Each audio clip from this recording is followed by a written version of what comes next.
মেয়েটা কান্না করার সঙ্গে সঙ্গে পুরো শহরে সোনার বৃষ্টি শুরু হলো। কিন্তু কেউ জানতো না এই কান্নার পেছনে লুকিয়ে আছে ভয়ঙ্কর এক সত্য। গল্প শুরু হয় মেয়েটি ছোটবেলায় একদিন হঠাৎ কেঁদে উঠল, আর পরের মুহূর্তে টুপটাপ করে পড়তে শুরু করলো সোনার দানা। বাবা প্রথমে ভেবেছিলেন চোখের ভুল, কিন্তু মেয়েটি আবার কাঁদতেই এবার ঘরের ভেতর বৃষ্টি হয়ে নামলো টাকার বান্ডিল। সেদিনই বাবা বুঝে গেলেন এই মেয়ের কান্নার ভেতর লুকিয়ে আছে এক অলৌকিক ক্ষমতা। যদি এই কথা বাইরে ছড়িয়ে পড়ে তাহলে মেয়েটি বিপদে পড়বে। এই ভয়ে বাবা সিদ্ধান্ত নিলেন পুরো পরিবার গরিব সেজে থাকবে। এইভাবেই কেটে গেল 15টা বছর। বাইরে তারা ছিল ছেঁড়া কাপড়ের গরিব পরিবার, কিন্তু আড়ালে বাবার নাম উঠে গেল বিশ্বের শীর্ষ ধন কুবেরদের তালিকায়। যখন মেয়েটির স্কুলে যাওয়ার সময় হলো, পরিচয় লুকাতে বাবা মা একটা পুরনো অটোতে করে তাকে স্কুলে পৌঁছে দিলেন। যাওয়ার আগে বাবা মা বললেন, আমরা দরকার হলে ধার করে হলেও তোমাকে পড়াবো। এই কথা শুনে মেয়েটির চোখে জল এসে যায়। সে মনে মনে প্রতিজ্ঞা করে একদিন সে বাবা মাকে সেরা জীবন উপহার দেবে। কিন্তু মেয়েটি স্কুলে ঢোকার পরই সবকিছু বদলে যেতে শুরু করে। শুধু একটা ভুল, সে ক্লাসে বসার সময় স্কুলের সবচেয়ে জনপ্রিয় ছেলেটার পাশে বসে পড়েছিল।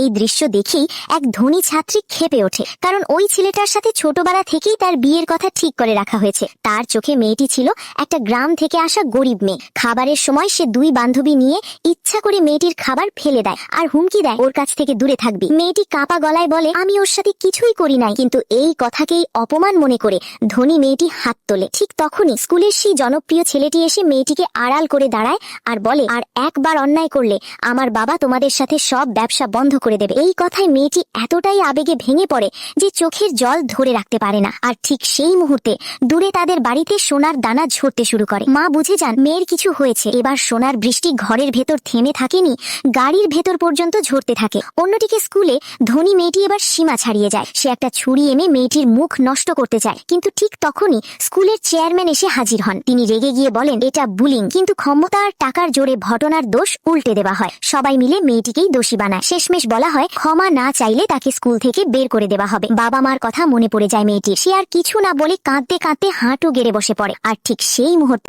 সোনার বৃষ্টি এবার পুরো শহর ঢেকে ফেলতে থাকে। তখন সবাই বুঝে যায় এই মেয়েটির কান্না আর কেউ থামাতে পারবে না। কিন্তু প্রশ্ন একটাই, মেয়েটি কি সত্যি শুধু কাঁদছিল, নাকি এবার সে ইচ্ছা করেই কাঁদতে শুরু করে দিল?